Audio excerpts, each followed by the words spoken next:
continue to funnel our taxpayer dollars to a foreign government? Do they not understand how out of touch this looks? You don't obviously care about the American people. End all of these wars. Hey, what's going on, everybody? Welcome back to another episode of the Quest for Clarity podcast. I'm your host, Nolan. Thank you so much for joining me today. Today, we're going to be discussing a lot of the latest news involving the U.S. relationship with Israel. This is all going down as Benjamin Netanyahu is currently in Washington, D.C. for a multi-day meeting, summit type thing with President Trump and the Trump administration. The point of this meeting, as has been advertised to the media from both sides, is to celebrate the success of the 12-day war and the combined actions of Israel and the United States in what they describe as taking out Iran's nuclear capabilities. Basically, what they've been saying is that this is a celebration meeting, which that's not really true. Let's be honest. Netanyahu did not come all the way from Tel Aviv to D.C. to celebrate. He's not throwing a multi-day party in the White House. This is truly, as has been reported, this is about multiple things, including, number one, discussing future steps on Iran, which we'll get to in a second, as well as discussing the future of the situation in Gaza and what both sides would like to see happen. Because as we all know, this isn't just an Israel issue. The United States is very much involved in what has been going on in Gaza and what is going to happen in the future in Gaza, as this hopefully is going to be wrapping up soon. But we'll see what wrapping up means, as we'll get into in just a bit. There are multiple different ideas that the United States and Israel don't agree on, and there's multiple different people within both sides that have different views on what they think should happen. So we'll get into some of the disagreements between the two sides when it comes to that front. So first, let's cover the latest on Iran.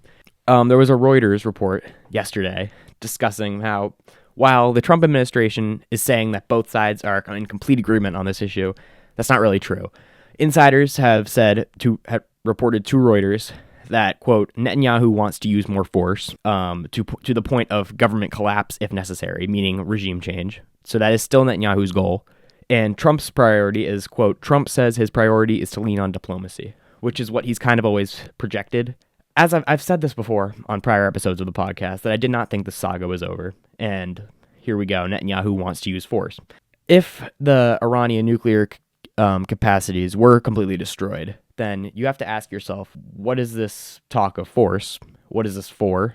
Why are we even discussing force if this 12-day war was successful? If we're in the middle of a celebration, if we're at the White House to throw a celebratory 3-day party to just reflect on the success of this 12-day war and our bombing campaigns and taking out the facilities, then if I was in this meeting as Donald Trump and I hear Netanyahu talking about the use of force or a potential regime change, then I'd be like, I thought we were talking about the success. Where is the success? If this is successful, then we should be done, right? What are we talking about force for? This has always been Netanyahu's goal. As we've discussed on previous episodes, he wants regime change. They've made this explicitly clear. The reason for that is because Iran is their main adversary in the region. And the goal of the Netanyahu government, which has been the Netanyahu doctrine for 30 years at this point, and the same goal as people like Smotrich and people like Ben-Gvir, the top people in the Netanyahu administration and his government, they've all said they want to achieve Greater Israel, which means things such as annexation of the West Bank. They want to take control of Gaza, and they want to move on parts of Syria, parts of southern Lebanon. And this was even made clear by Netanyahu himself, who just weeks before October 7th went to the United Nations and held up a map of Greater Israel, as if it was just Israel, as if it's just fate, and it's just a matter of time until they acquire all this land, kick the people who live there out, and illegally grab the land. So this has always been Netanyahu's goal, and it has been the goal of the highest ranks of the Israeli government, and they've been explicit about this. You can go see in their own words. You can go listen to speeches from Smotrich or Ben-Gvir, any of the ministers in Netanyahu's government. They will tell you this explicitly. Netanyahu wants war, and the question is, does Donald Trump side with Netanyahu? Does he listen to what he's saying, listen to the Israeli intelligence, and give them the ability to dictate what we do? Or are we going to be a sovereign country and decide that, no, actually, Israel's risk is Israel's risk. It has nothing to do with the American people. It has nothing to do with us. We are not at risk just because Israel is at risk does not mean America is inherently at risk. I don't know how that's impossible to understand, given that they are a country on the opposite side of the world, but not everything that happens in Israel or in the Middle East involves us. That is what is currently going on when it comes to the talks on Iran. there's also these simultaneous things going on in Gaza right now. So, latest reports out of Gaza is that Steve Witkoff and Donald Trump they said there were 4 different gaps in negotiations with the Israelis, and they seem to have narrowed it down to one. But that one, I mean, in my opinion, I don't know how you aren't Donald Trump, and you hear this as a start of negotiations and just say we can't even follow up with this. They say that the gaps in the Israeli and U.S. diplomats' visions for what should happen to Gaza are bridgeable, and that a deal is still possible. Witkoff, according to reports, was unhappy with the Smotrich idea, the Smotrich plan, as it was quoted, to essentially drive all the Palestinians out of the Gaza Strip and for Israel to get military control of Gaza. So that's a good sign. Steve Witkoff, the Middle East diplomat for Donald Trump, is against the idea of Israel ethnically cleansing the Gaza Strip and committing a literal genocide in Gaza if what they've done already isn't considered a genocide.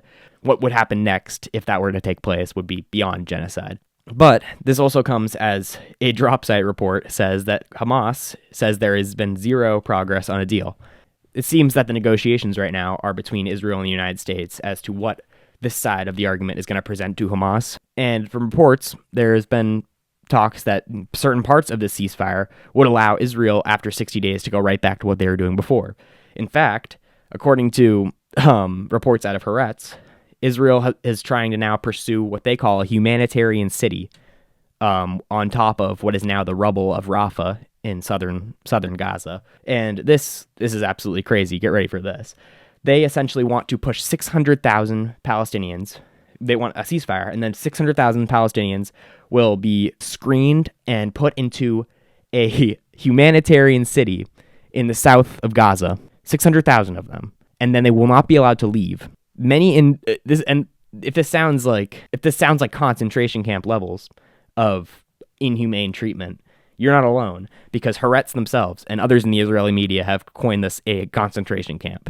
So it's absolute insanity that the U.S. is even hearing this as what the Israelis want to do and playing along with negotiations, because this is absolutely insane. Moving Palestinian citizens, 600,000 Palestinian citizens, into concentration camps in Gaza, into humanitarian cities that they aren't allowed to leave. And then, according to these reports, will eventually lead to expulsion from Gaza, the slow filtering out of Palestinians from their home, so Israel can move in with their military and take over Gaza. If that's not ethnic cleansing, if that's not genocide, if that's not at bare minimum something that the most moral army shouldn't be partaking in, then I don't know what to say to you. Because there's still people out there, I swear to God, people out there saying that this is the most moral army in the history of warfare, saying that Israel is taking actions in this war that no other army would even dream of doing. They're still the most moral army in the world, and that this is the most humane war that's ever taken place in an urban setting. There's always going to be the people that are delusional, that choose to be blindly ignorant to the atrocities going on. But when even the Israeli media is calling out their own government, saying that their own government, people within their government, the people like Netanyahu, Smotrich, and Ben-Gvir are being openly genocidal and calling for the ethnic cleansing of the Gaza Strip, then I don't know.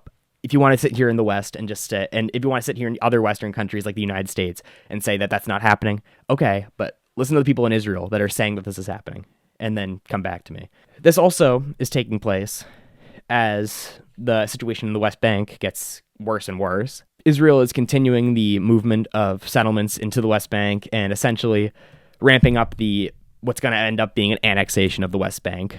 And as we sit here and listen to all this, as we listen to this constant aggression from the Israeli side, and we're continually told in Western media, we're told that the Iranian regime is the number one, we're told that they're the number one state sponsor of terror and that they are the aggressive ones in the region. Simultaneously, as Israel is moving on land in Syria, Israel is kicking the Palestinians out in Gaza, Israel's moving more illegal settlements into the West Bank. And we're now told that all of our attention must be on Iran, which has not attacked the United States. This is a country that is across the world, poses no threat to the United States because they don't have any ballistic missiles that can make it to Western Africa, never mind the United States. And we're told that they are just inherently madmen. In that if they had a nuke, even if they had a nuke, we're told that they would 100% use it, which, I mean, okay, Kim Jong-un has nukes. He's a psycho. He hasn't used them on the United States. We have Vladimir Putin, who's crazy, who hasn't used his nukes on the United States. And we have Iran, who after the United States struck their nuclear facilities, retaliated by warning the United States that their missiles were about to hit their base in Qatar, and warning the United States to get everyone out of there so nobody got hurt.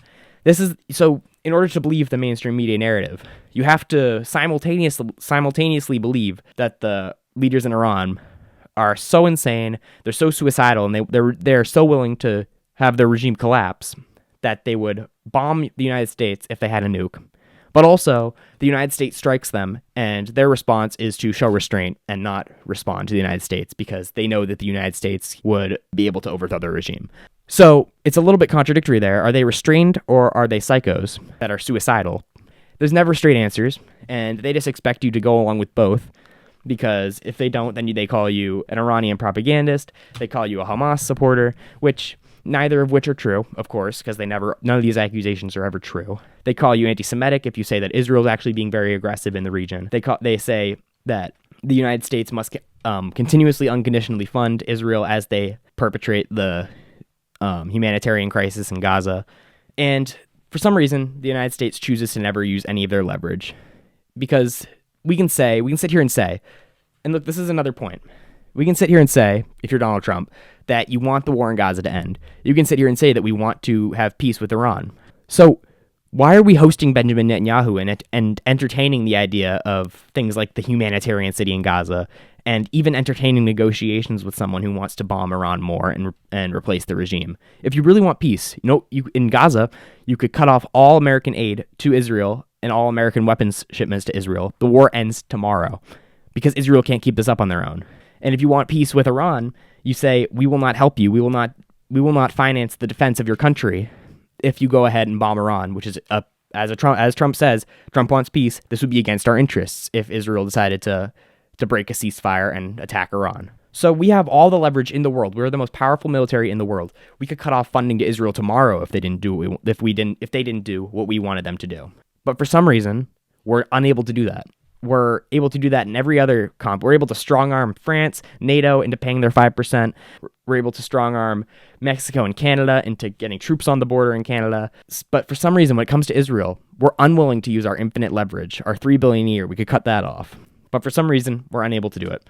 I don't know why, but instead we decide to host Benjamin Netanyahu at the White House 3 times a year and celebrate our joint success, even though there's clearly some gaps between the two parties in the situation of what is in our interests. Because Israel's interests and the United States' interests are not inherently aligned, no matter who tells you that they are. Just look at a map and you'll be proven otherwise, because that's absolute, complete nonsense to anyone who knows what they're talking about. So that's where I'll wrap it up today. Thank you guys so much for watching. Be sure to stay tuned for the latest on this and every other topic in the news. Be sure to follow me on Instagram, X, and Spotify, as well as subscribe and like here on YouTube. Thank you so much. Have a good day.